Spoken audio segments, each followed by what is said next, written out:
My girlfriend said to me with complete coldness, "Your family's problems are none of my concern." When my brother was on the verge of ending up on the street, I accepted those words without arguing. However, when it was her sister who ended up getting arrested, I applied the exact same logic she had thrown at me. Now she calls me heartless while begging for help she will never get from me. No formal commitment. My words hit her like an invisible slap. She fell silent, trying to process what that meant for our relationship.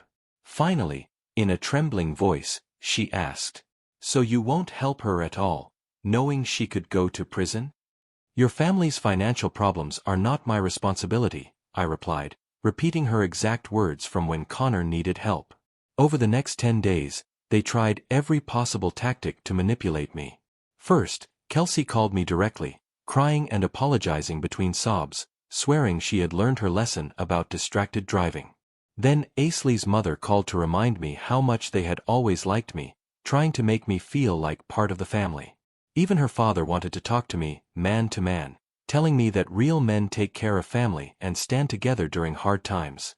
My response was always the same, word for word: "Your family's financial problems are not my responsibility." While all of this was happening, ironically, Connor was thriving. He had found an excellent studio apartment in a safe neighborhood for $900 a month and planned to move in by the end of that same month. On top of that, he had been accepted into a heavy machinery operator training program that would start in 6 weeks. He looked happier, more confident, and more optimistic than I had seen him in a long time. In the end, success tends to attract more success. Meanwhile, Kelsey's legal situation continued to deteriorate as more details emerged. She missed several days of work due to hearings and lawyer consultations, and her boss began asking uncomfortable questions about the criminal charges. The damage to the other vehicle turned out to be far greater than initially estimated, and the owner was pressuring prosecutors to seek maximum penalties, including possible jail time.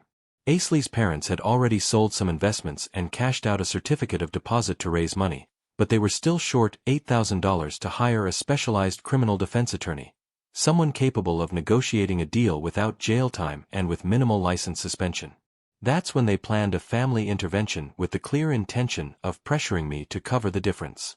They invited me to dinner on a Sunday, which didn't seem strange since we had done that many times before.